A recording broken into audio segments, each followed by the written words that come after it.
Now, having celebrated International Day Against Homophobia, Transphobia, and Biphobia, Sunday the 17th of May, we've definitely seen the importance of commemorating a day such as this as we move into Pride Month. In an interview with Newsroom Africa, Dr. Nontando Hadebe put it well when she said that a day like this is instrumental in highlighting discrimination, exclusion, as well as the marginalization of the LGBTQI plus group, who are made to feel invisible, yet equally form part of humanity. Now, in the spirit of this year's theme, Break the Silence, I think it's important that we not only speak out as to the challenges this community faces, but also speak up as to who this community is. Now today, I have with me Mr. J. Matlou, who is Tummy Dish Foundation's Head of Programs. Now, Jay has spent 13 years working within the LGBTQI plus sector in a range of positions, including coordinating the PRISM. Now, for those of you who don't know what the PRISM is aimed at improving STI, HIV, and AIDS prevention programs. And this was very much a collaborative effort among 17 organizations in the Global South, including South Africa and both Central and South America. He has been trained on the LGBTQI plus groups, human rights in both Sweden and Namibia. And now, thank you so much, Jay, for being with me here today. You're most welcome. I'm lovely to be here. Thank you. I think that there is a starting point for everything. So let's start with who. Who forms part of this community? Basically trying to outline the definitions like gender and sex and the difference between the two. And then also whether or not sexual orientation is important here. Mm-hmm. No, so definitely. So, I mean, by the community, we mean, typically we call it sexual minorities. And that means the famous acronym LGBTIQ+. So the L would be, it's lesbian, gay, bisexual, transgender, and intersex. And the Q will stand for queer or questioning. And that makes up the acronym called LGBTIQ+. So now, the interesting thing around the whole thing is that this whole acronym has identities and sexual orientations, because I think we're living in a system where there's a lot of dislocation and misunderstanding of what biological sex is versus gender identity plus sexual orientation. So if I were to just quickly just give you like a description of that, you know, when we're talking about biological sex, we're talking about basically the physical body, you know, where it can be categorized as being male, female, or intersex. Now, intersex is the I in the LGBTI. Now, intersex means these are bodies that have a combination of both male and female characteristics. That makes up biological sex. That's male, female, or intersex. And then when we move on to gender, gender is split into two. We have what we call gender identity plus a gender expression. Now, your gender identity would be, how do you identify yourself as? Do you see yourself as a man? Do you see yourself as a woman? Or do you see yourself as neither, which is commonly known as gender non-conforming? Now, that's what makes up a gender identity. Now, linked to that, we have what we call a gender expression. Now, that means, how do you express yourself? Are you masculine, or are you feminine, or are you both, being androgyny, or are you neither? That's a gender expression. So every human being has a biological sex, has a gender identity, and also has a gender expression. Now, linked to that as well will be what we call sexual orientation. Now, sexual orientation basically means attraction. Who are you attracted to? Not just sexually, on more than one level. Who are you attracted to emotionally, physically, intellectually? The list can be endless, but it's about attraction. So in sexual orientation, you also get different kinds of sexual orientations. You get what we call heterosexual, commonly known as being straight, you know? This means it's opposite sex attraction. That's heterosexuality. Then you get bisexuality. Bisexuality means both, meaning you're attracted to both sexes. And then you get homosexuality, which means same. That's where you get same-sex attraction. So every human being has a biological sex, has a gender identity, has a gender expression, and has a sexual orientation. So that's what makes up a human being's human sexuality. So now the reason why we have LGBTIQ plus people is because these people are people who are not included in a lot of decision making, who are not included in a lot of laws around the world. And of course, that means a lot of them do not get the same rights afforded, do not get to access services. And hence we have things that you just mentioned, where we need to now, the way forward is that how do we make it more inclusive for all? Yeah.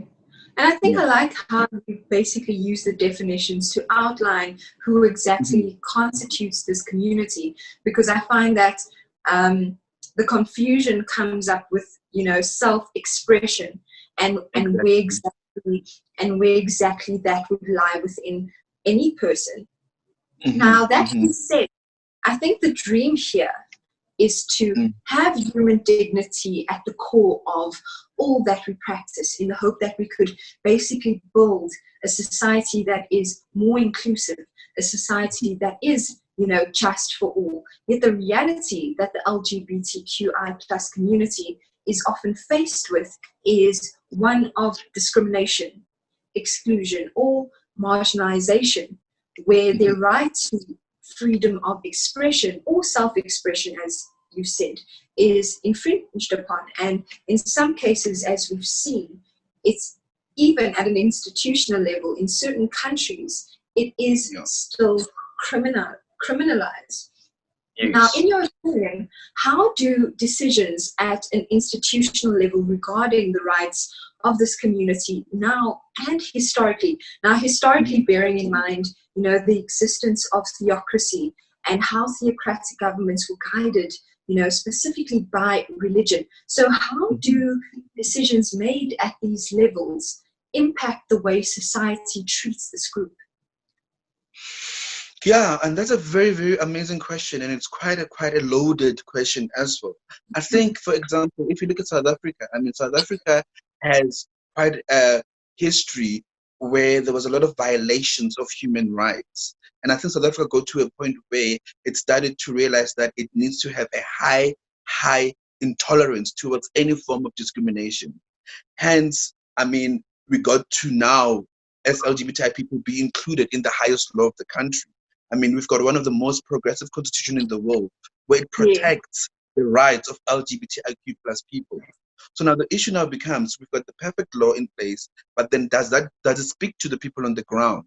There's clearly dislocation, because based on a lot of research that as a Tamidishan that we conduct and as other LGBT organizations conduct, increasingly every day we still hear stories of people being discriminated from access to services, in terms of especially healthcare services, to also access in terms of like reporting crimes, where if a lot of LGBT people are violated and when they need to report a crime, they experience what we call secondary victimization. So a lot of them do not access those services to go and report a crime. A lot of them do not go and access healthcare services because they're afraid of being shunned or being shamed for those kind of things. So a lot of them delay seeking treatment or do not go at all. And that, of course, you can imagine how disastrous that is. So now the question is now, what do we do with that? Because the highest law says it's okay to be who you are, but yet on the ground, we still have serious work we need to do around attitudes changing. And like you mentioned earlier on, that like we'll be living in a world where a lot of our laws and things like that were informed by religion, and culture, for instance. And I don't want to take away anything from religion and culture, but religion and culture are very powerful factors, are things that we need to build a society. But we also need to confront the issues that sometimes religion and culture can be used sometimes very negatively to discriminate people and not be inclusive because of lack of understanding, perhaps. So we need to have that dialogue and conversation to interrogate religion and culture to say, why not adapt and evolve to be more inclusive? Because LGBT people exist and they're human beings. So it's slowly happening, but not, of course, at a fast enough pace. But then, fortunately, we live in a democratic society where it says we're not a religious state, but we are a democratic one. And the highest law is that everybody matters. So now the highest law needs to translate all the way to the ground. So there need to be serious integrations of policies. So What do we do in terms of education on very different levels of making people understand what we just talked about earlier on? So one of the other ways that we work on that is that we train service providers as a intermediate foundation. So Yeah. what we do there is like we work with people who give services, or all the way from policymakers all the way to a person who's actually doing the service and delivering to the next person. And we train them. We give them what we call sensitization trainings. Those trainings Yeah. actually equip a service provider to understand that there is diversity within biological sexes of bodies. There's diversity within gender identities. There's diversity within sexual orientations and so forth.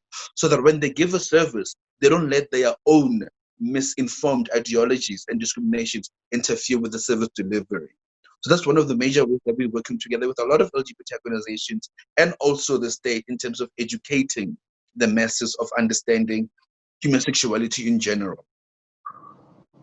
Yeah, so I think it's safe to say it's a matter of the disconnect. It's a disconnect between what's being implemented at the institutional level and how it has been experienced on the ground. So actually, funny enough, Dr. Nontando Hadebe also touched on both the ethical and justice value that the state brings. And I don't think that solely speaks to, as we said, the implementation of these constructs, ones of ethos and justice at an institutional level, but also speaks to the duty of society to fight for the rights of all who are in it. Now, that being said, what do you think we as society could do to be more inclusive of this community? Yeah, I mean, as a society, I think it's everybody's responsibility to actually start to confront what we've been taught, in a sense that, especially what we've been taught that is not inclusive. It's about time we look at things that, are we being inclusive in when I'm designing a policy? Does it accept everybody or not? And if it doesn't, then we need to change those things. For example, if I take an application form right now, do I get a where it says biological sex there? Is there only 2 options or 3 options? Because if there's 2 options, we're talking about male or female. But then what about intersex people? And that needs to change. So we need to alter certain things to be more inclusive. So that's on one level. Another level is around, of course, education and continuous integration of existing things. So we need to mainstream this information that we talked about earlier on into existing things, because those things are not inclusive. I'll give you another example. For instance, like when you talk about the word LGBTI, if you think about it, a lot of people have sort of like get the grasp of what gay is, of what lesbian is, of what bisexual is. But if you look within the acronym itself, there's a T, which stands for transgender. Another area that's highly, highly misunderstood, where a lot of people confuse being transgender with being either gay or lesbian. And we know that's 2 different things. So being transgender basically means these are people whose assigned sex at birth does not correspond with their gender identity. So some of them may choose to go through go through hormonal therapy, and some of them may go to a gender realignment. But I want to highlight that because it's a very important angle that we also forgetting, that a lot of transgender people are left behind, even if when we make policies. Like for instance, if you're a transgender person and you change your identity, so of course your ID also needs to be adjusted. Do you get what I mean? Yeah. Because the whole law of the country says it's okay to be who you are. So now, if I'm a transgender person, now I need to change my ID for my gender marker to correspond to the gender that I am. So now, if I go to Home Affairs, and at the Home Affairs where they're supposed to change my gender marker on the ID, but then they give me trouble. And then they say to me they cannot do that to me. So therefore, how do I hold Home Affairs accountable because they're breaking the highest law of the country? And that being said, we get a lot of requests like that of people saying like, people are saying it's okay to be who we are, but when we want to access services such as these, we are not given services. So now we're working together with the Home Affairs people saying like, we need to train your staff to understand that they cannot do that. Do you understand what I mean? And a lot of people do the discrimination because they're like so enmeshed and deeply rooted in their own ideologies about religion. Understand that as a service provider, you're in your service delivery. So that's the education that we need to constantly be doing and integrating on all levels of society.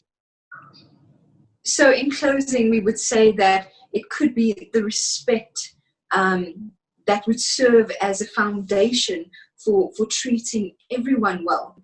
And what, for inclusion, that's obviously necessary right now, given the current climate that we're in. And education on the subject matter, because this would aid in the acceptance of this group, not only in South Africa, but all over the world. Now, Jay, I'd just like to thank you once again for sharing your valuable insight with us. You're most welcome, and thank you for having me over. Thank you.